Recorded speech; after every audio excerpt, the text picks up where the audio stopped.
ಈ ಒಂದು ಆದೇಶದ ಬಗ್ಗೆ ಬೆಳಗ್ಗೆಯಿಂದ ಕಾತುರದಿಂದ ಕಾದಿದ್ದೀರಾ. ಮೊದಲನೇದಾಗಿ ನಿಮಗೆಲ್ಲರೂ ಕೂಡ ಅಭಿನಂದಿಸ್ತಾ, ನಿನ್ನೆ ದಿನವೂ ಕೂಡ ನಿರಂತರವಾಗಿ ನೀವು ಈ ಮೂಡ ಪ್ರಕರಣಕ್ಕೆ ಸಂಬಂಧಪಟ್ಟಂತೆ ಮಾಧ್ಯಮಗಳಲ್ಲಿ ಬಿತ್ತರಿಸಿ ಇರುವಂಥ ಮಾಧ್ಯಮದ ಸುದ್ದಿಗಳನ್ನು ನಾವೆಲ್ಲ ಗಮನಿಸಿದ್ದೇವೆ. ಮೊದಲನೇದಾಗಿ ನಾನು ಹೇಳೋದಿಷ್ಟೇ, ನಿನ್ನೆ ನಡೆದಿರ್ತಕ್ಕಂಥ ರಿಟ್ ಪಿಟಿಷನ್ನ ಹೈಕೋರ್ಟ್ನ ತೀರ್ಪು ಹೇಗೆ ರಾಜ್ಯದ ದೇಶಕ್ಕೆ ಒಂದು ಅಭೂತಪೂರ್ವವಾದ ತೀರ್ಪು, ಈ ದೇಶದ ಕಾನೂನು ನ್ಯಾಯಾಂಗ ವ್ಯವಸ್ಥೆಗೆ ಗೌರವ ಬರ್ತಕ್ಕಂಥ ಒಂದು ತೀರ್ಪು ನಿನ್ನೆ ನಾವು ಹೈಕೋರ್ಟ್ನಲ್ಲಿ ಕಂಡಿದ್ದೇವೆ.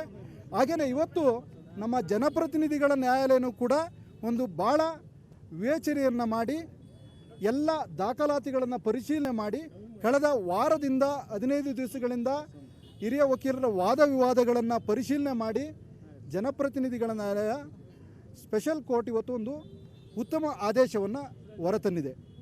ನಿನ್ನೆ ರಿಟ್ ಪಿಟಿಷನ್ ಡಿಸ್ಮಿಸ್ ಆದಂಥ ಸಂದರ್ಭದಲ್ಲಿ ಸ್ನೇಹಮಯಿ ಕೃಷ್ಣ ಅವರ ಪರ ವಕೀಲರಾದ ನಾವು ಆ ರಿಟ್ ಪಿಟಿಷನ್ ಸರ್ಟಿಫೈಡ್ ಕಾಪಿಯನ್ನು ತೆಗೆದುಕೊಂಡ್ಬಂದು ಖಾಸಗಿ ದೂರಿಗೆ ಇವತ್ತು ಆದೇಶಕ್ಕೆ ಒಂದು ಹಿಯರಿಂಗ್ ಇತ್ತು.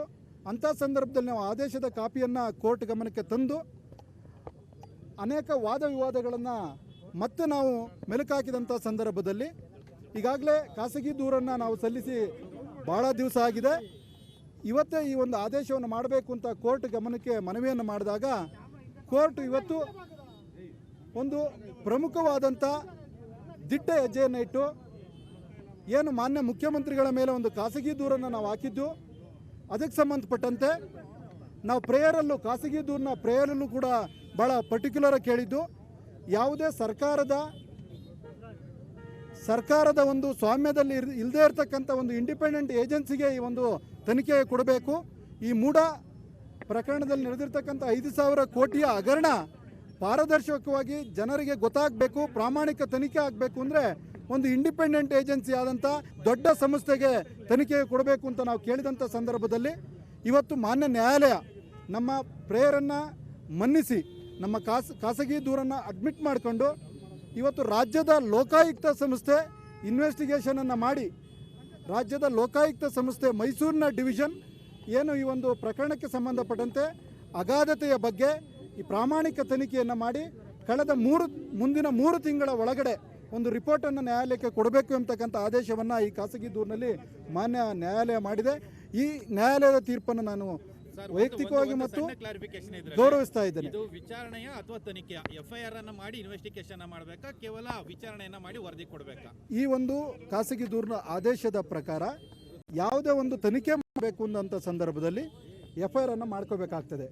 ಹಾಗಾಗಿ ಮಾನ್ಯ ನ್ಯಾಯಾಲಯ ಸ್ಪಷ್ಟವಾಗಿ ಹೇಳಿದೆ, ಈ ಒಂದು ಮೂಡ ಹಗರಣಕ್ಕೆ ಸಂಬಂಧಪಟ್ಟಂತೆ ಜುರಿಸ್ಡಿಕ್ಷನ್ ಪೊಲೀಸ್ ಸ್ಟೇಷನ್ನವರು ಹಾಗೆಯೇ ಮೈಸೂರು ಡಿವಿಷನ್ನ ಲೋಕಾಯುಕ್ತ ಸಂಸ್ಥೆಯವರು ಇದರನ್ನು ಒಂದು ಪ್ರಕರಣಕ್ಕೆ ಸಂಬಂಧಪಟ್ಟಂತೆ ಎಫ್ಐಆರ್ ಅನ್ನು ರಿಜಿಸ್ಟರ್ ಮಾಡಿಕೊಂಡು ಪ್ರಾಮಾಣಿಕ ತನಿಖೆಯನ್ನು ಮಾಡಿ ಮುಂದಿನ 3 ತಿಂಗಳೊಳಗಡೆ ಒಂದು ರಿಪೋರ್ಟನ್ನು ನ್ಯಾಯಾಲಯಕ್ಕೆ ಕೊಡಬೇಕು ಎಂಬತಕ್ಕಂಥದ್ದನ್ನು ಆದೇಶದಲ್ಲಿ ಉಲ್ಲೇಖ ಮಾಡಿ. ನೀವು ಪ್ರಯರನ್ನ ಮಾಡ್ತಾ ಇದ್ರಿ, ನಿನ್ನೆ ಆದೇಶ ಬಂದ ಬಳಿಕ ಸಿಬಿಐಗೆ ಇದನ್ನ ತನಿಖೆಗೆ ಕೊಡಬೇಕು ಅಥವಾ ಸ್ವತಂತ್ರ ತನಿಖಾ ಸಂಸ್ಥೆಗೆ ಕೊಡಬೇಕು ಅಂತೇಳಿ ಇವತ್ತು ಲೋಕಾಯುಕ್ತಕ್ಕೆ ಆದೇಶ ಆಗಿದೆ.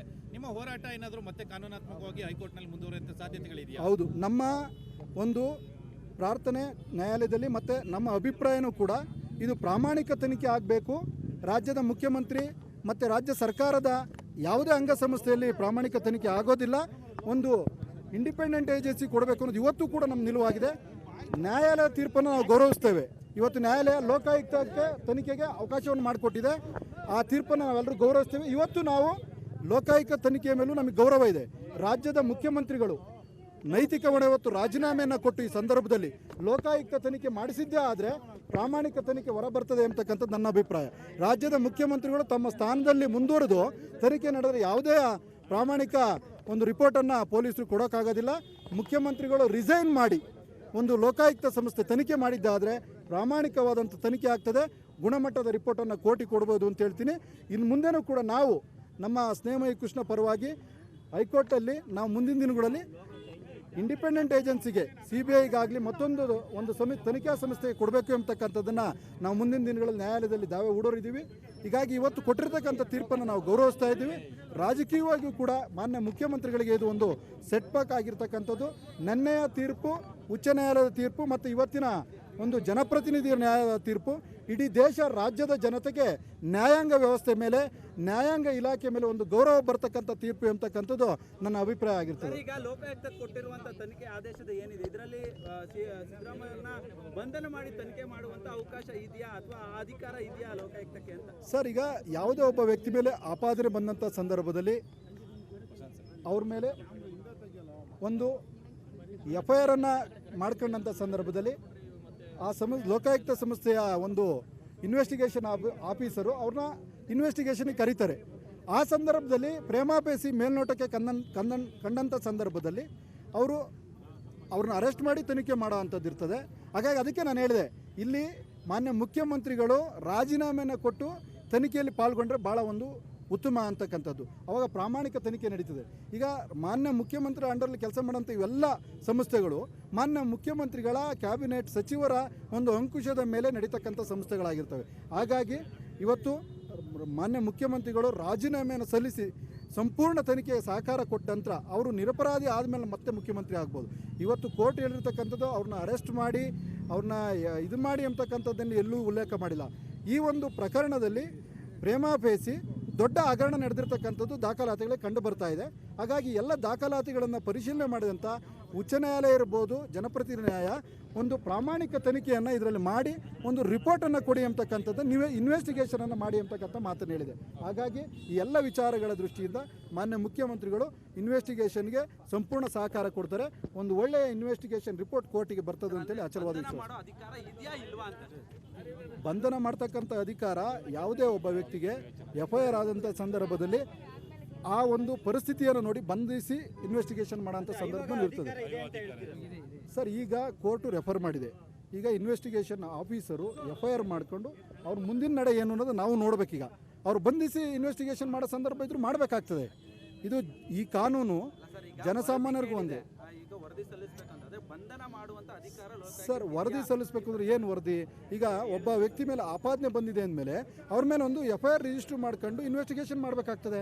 ಆ ಇನ್ವೆಸ್ಟಿಗೇಷನ್ ಮಾಡೋಂಥ ಸಂದರ್ಭದಲ್ಲಿ ಅವರೆಲ್ಲಾದರೂ ತಲೆಮರೆಸ್ಕೋಬೋದು, ಆಚೆ ಹೋಗ್ಬೋದು, ಇನ್ವೆಸ್ಟಿಗೇಷನ್ಗೆ ಕೋಪ್ರೇಟ್ ಮಾಡದೇ ಇರ್ಬೋದು. ಆ ಕಾರಣಕ್ಕೆ ಅವ್ರನ್ನ ಅರೆಸ್ಟ್ ಮಾಡ್ಬೋದು. ಹಾಗಾಗಿ ಯಾವ ಸಂದರ್ಭದಲ್ಲಿ ಯಾವ ಗಳಿಗೆನಲ್ಲಿ ಏನು ಬೇಕಾದರೂ ಆಗ್ಬೋದು. ಈ ಎಲ್ಲ ಕಾರಣದಿಂದ ಲೋಕಾಯುಕ್ತ ತನಿಖೆ ಮೇಲೆ ನಿಮಗೆ ನಂಬಿಕೆ ಇದೆಯಾ? ಸರ್, ಲೋಕಾಯುಕ್ತ ತನಿಖೆ ಮೇಲೆ ಅಚಲವಾದ ವಿಶ್ವಾಸ ನಮಗಿದೆ. ಈ ಒಂದು ಆದೇಶದ ಬಗ್ಗೆ ಬೆಳಗ್ಗೆಯಿಂದ ಕಾತುರದಿಂದ ಕಾದಿದ್ದೀರಾ.